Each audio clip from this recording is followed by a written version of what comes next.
Hey guys, welcome to another speed build. I hope you are all having a fantastic day. Happy Wednesday to all of you. Today we are over in Newcrest and I am building on this 2515 corner lot, and I am building a tiny house for a large family. So this is it's right at 64 tiles. So it is considered a tiny home and you get all of the tiny home benefits, not the micro home benefits, but you get the tiny home benefits and up. But before I get too deep into today's build, I would like to take a quick second to invite you guys to leave a like on this video if you do find it enjoyable, and also subscribe if you have not already, and comment down below whatever it is you would like to comment, whether it's your favorite part of today's build or maybe it's a request that you have for a future build. I really would like to hear from you guys, and I love to interact with you guys down there. It's super fun and I just appreciate you guys so much. And so yeah, so with that being said, let's go ahead and get back into today's build. So I absolutely love to play in tiny homes if my family size allows it. It's hard to do it when you have too big of a family, but I really wanted to see how many Sims I could fit in this tiny home. And to my surprise, I was actually able to fit a family of 5, and that is for 3 bedrooms. So 2 of the children, they are actually sharing a bedroom, and then the toddler has a bedroom to theirself, and then of course the parents have a bedroom to themselves.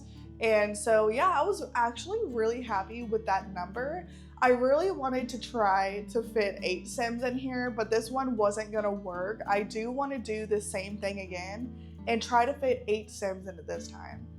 But with that being said, I might not have room for 8 Sims, but we do have room for a couple of pets as well. And I didn't put a litter box or a cat tree because that takes up too much space. You totally could put a cat tree and litter box outside if you did want to have a cat and play in this house. Not a huge deal. I've done that in my gameplay before. It's really not a huge deal. As long as it's not a kitten and they can climb up and down stairs, then you're fine. But I figured just to make it easier for myself, I decorated it for them to have 2 dogs, 1 or 2 dogs, but I was thinking 2. There's not a whole lot of pet beds. I think I was able to put 1 pet bed and 1 food bowl, but it's the refillable food bowl, so 2 dogs should be able to share that no problem. And dogs can also get on the couch or someone's bed when they're not sleeping, and so there's plenty of options other than a pet bed for your dog and or a cat to sleep. They can totally just sleep on the couch. That's usually what I make them do. To be totally honest, I only ever put pet beds in my builds mainly because I think they look cute and not really because I make my animals sleep there, you know? I just think they would be so much more comfortable on the couch or your Sim's bed than that little thin pet bed. The pet beds just look so uncomfortable. They're so thin. They're not like, you know, the pet beds that you see a lot in real life that's like super cushiony and stuff. So yeah, I know that they're fake animals, but you cannot say you don't feel bad for them still. Especially, at least I do, especially when I see the stray animals walking around Brindleton Bay. Oh my gosh, I feel like I have to literally adopt all of them, or else like they just make me feel so bad. Or when you're playing and your pet like follows you around the house just like whimpering because they want your attention. They have that little heart like cloud bubble above their heads. Oh my gosh, they pull my heartstrings so much. I literally know that they're just a video game, like they're not real, but still they look real to me.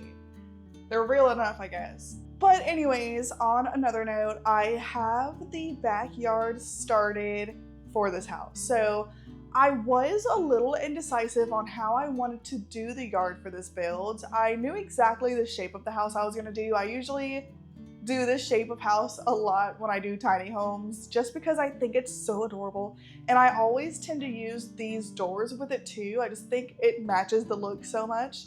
And so like I was saying, I wasn't too sure how I wanted to do the backyard. This is a good start that I have, but it actually does change quite a bit from even this. I do end up keeping the pool though. I absolutely love the pool slide, and this is a tiny house. You know, there's not a whole lot of activities for your Sims to do. So I felt like the water slide was like the perfect touch. Plus, pools, they do not add any sort of tile onto the tiny home. So that was super, super nice. I wasn't sure if the pool would add like additional tiles to the overall count. But yeah, to my surprise, I was very happy to see that it did not add any to the count at all. So I was super happy about that, which makes sense. I mean, it should be counting just living space. And unless you're a mermaid, I don't think you can live in the pool. You know, I don't care how much you love to swim. You're not living in there. You'll be pruny to no end. And if I could have squeezed it, I would have added a diving board too. But it wasn't going to work and look nice, and so I ended up just not doing it. However, I did end up adding some floaties in there. I know it's kind of a small pool, so the floaties take up like half the pool, but once you get in game, you could totally grab the floaties and then transfer it into your inventory, and so it's fine. I figured like there's 2 kids in the house. Parents don't really, you know, they barely use floaties. They might to get a tan, but I usually just have my adult Sims just like swim. And then like the kids, I feel like floaties are like more for kids. Could be controversial. I do like a good floaty myself, but I feel like I'm like a big kid on the inside, so I don't know. But anyways, I just figured kids deserve to have the floaties over adults anyways, even in real life. But other than the pool, I also end up adding a chicken coop. So that area where I put the fire pit by the tree, I thought I wanted to do a fire pit, but I ended up doing away with the fire pit idea. And I ended up adding a chicken coop over there instead. And then I section it off with a gate just so the chickens, like, I don't want them, they don't really swim in the pool. They don't float in the pool in The Sims, but in real life, I feel like they would. And so that just sounds disgusting to me. That sounds like I would literally never swim in that pool at all if I seen chickens always just floating in there. And so it just made me feel better, and it made a lot more sense to put an additional fence and gate there to section it off so that the chickens just don't even go by the pool at all. So I do end up adding a chicken coop over there, and I think it turns out super cute in that little area. That's where I end up putting the trash cans for the house too. And I also end up adding a monkey bar set over on the side, kind of like in that area that has nothing. I do put some monkey bars there. Since we have kids, we need some sort of motor skill building item for the kids. That's like super important for my gameplay, and I feel like it probably would be for yours too. And then I add like several gardening pots around the build, and then I add a couple of bikes in the front too. And that's pretty much it. Oh, and then of course an umbrella table and chair set by the pool. But with that being said, for the 3rd build in a row, I forgot to add a grill. So yeah, actually my last build, before I loaded it on the gallery, I remembered to add a grill. So maybe I'll do the same here. But I've just been on like a roll lately of forgetting to add grills in my builds, and it drives me absolutely insane because why? I don't know. I just feel like a grill makes sense if you have like a pool and an umbrella and chair set and you have like a pretty outside area. I feel like a grill would like make sense. And so I don't know why I keep forgetting, but I do. I guess it's just not a necessity at the end of the day. There's so many other necessities in a build, and a grill is just not it.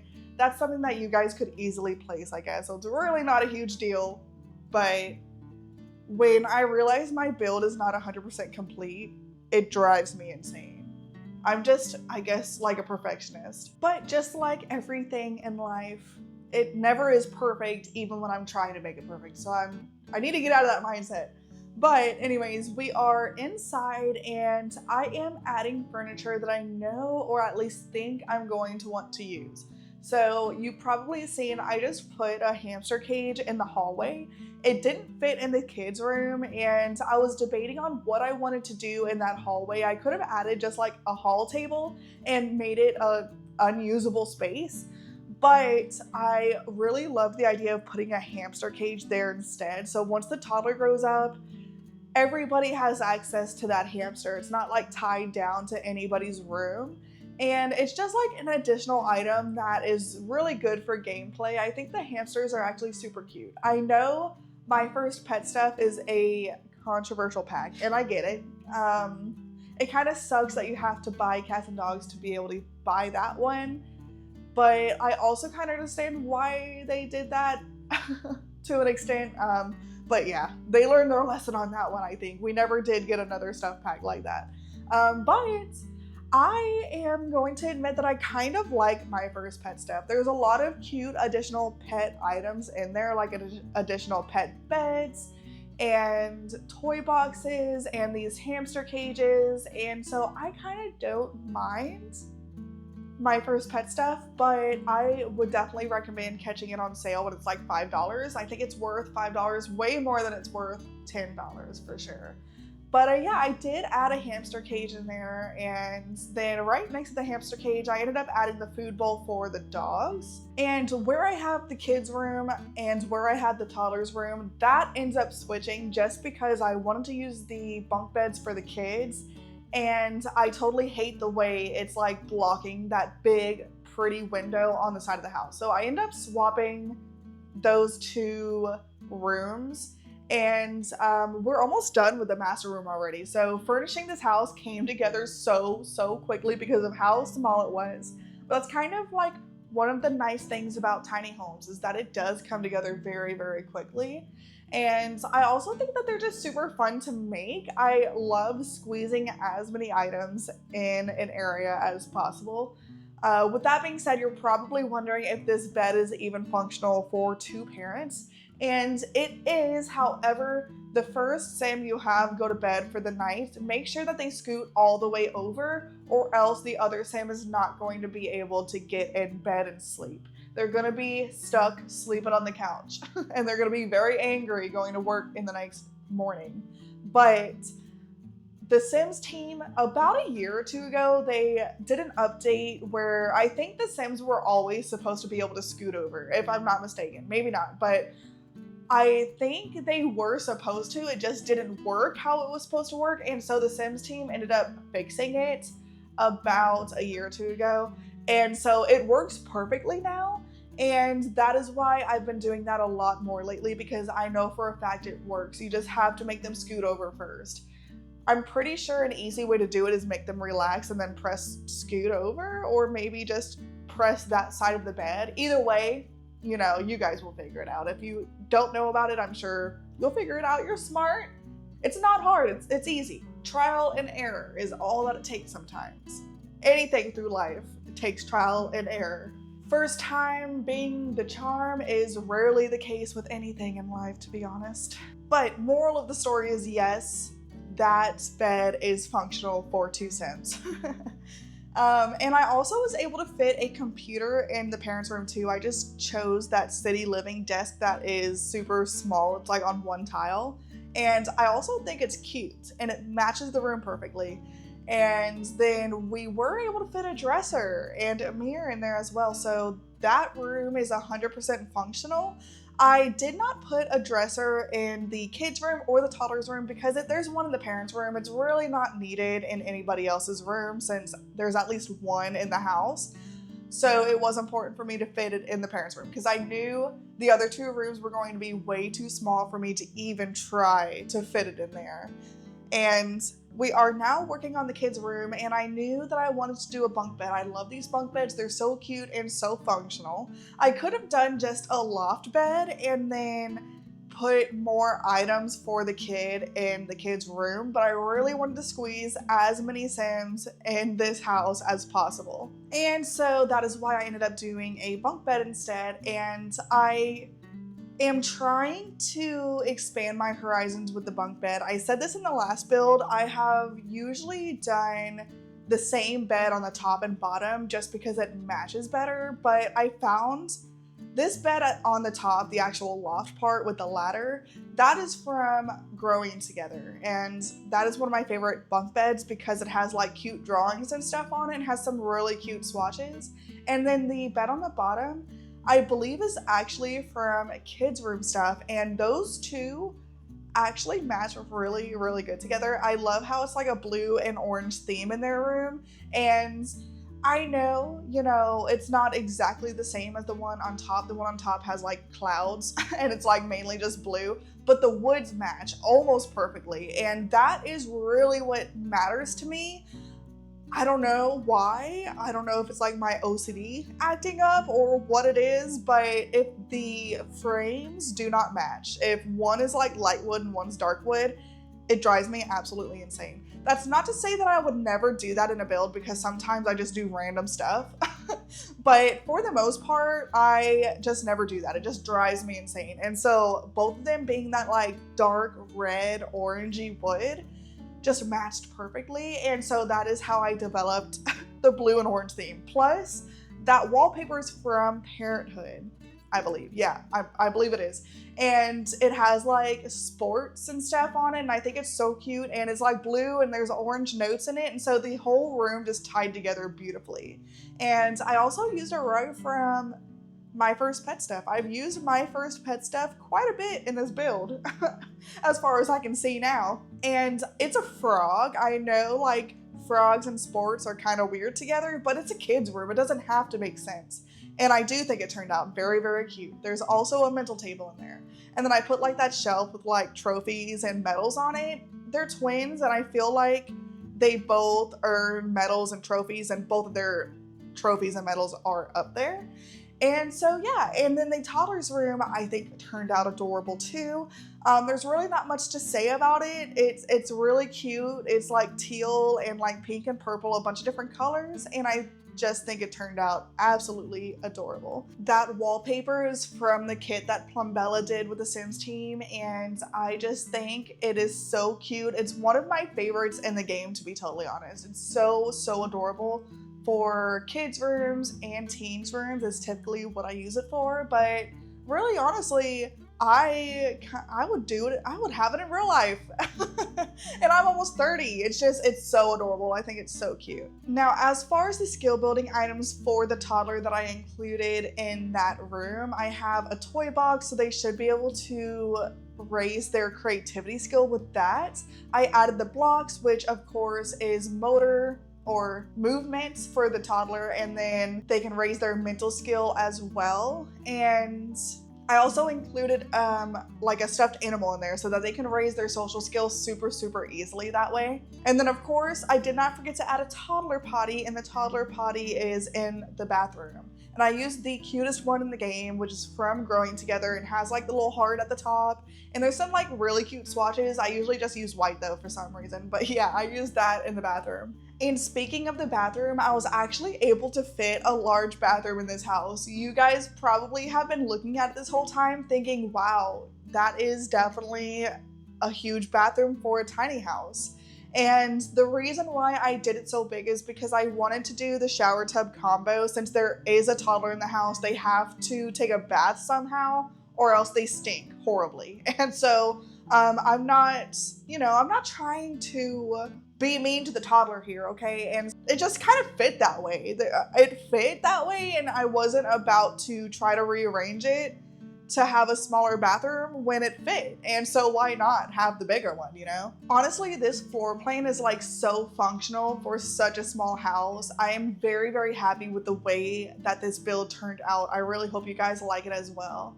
I hope you have a lot of fun playing it if you do end up downloading it, which is on the gallery as you're watching this, and you can find my gallery linked down in the description below. It's also linked on my main profile. It's literally just the Clumsy Simmer, exactly how my YouTube name is. There's no spaces though. So we are finished with the inside of the build, and we are now finishing up the outside. And this tree I do end up changing from the original oak tree, just the normal base game version, and I changed it to the movie hangout stuff version. I love that tree with the lanterns on it. It is so adorable. I usually use the lanterns that are white, But this time I wanted to change it up a little bit, and it's kind of a colorful build anyways, and so I felt like it made a lot of sense to use the like colorful lantern version, and I just think it tied the whole build together beautifully. And we are actually reaching the end of our build very quickly. Before the end of the video, I do want to go over the benefits of a tiny house though, and why it is so useful and fun, but most importantly useful to play in a tiny house like this. The micro homes, they have the best perks, but the tiny houses, which is the middle level, they have pretty good perks as well. So here are the perks with this specific house. You got the touch, which increases your skills at a double rate, which is so useful.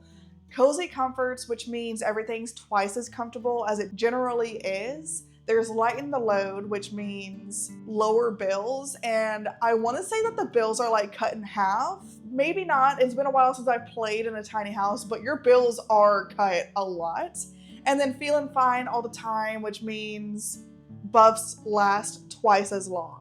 The best ones are definitely lighten the load, and you got the touch though for sure. So like I said, the micro home tier, which is the first tier, definitely has the best perks. It has all of those perks, but it also has like double relationship rate, and it also has like, I don't remember what it's called, but oh, let it grow, where all of your plants grow twice as fast and the quality is better. So yeah, I mean, with that being said, the difference between tiny and micro is not huge, but micro is slightly better. So that is pretty much all there is to go over for our build for today. I really hope you enjoyed today's video. Of course, if you did, please do not forget to leave a like and also subscribe if you have not already.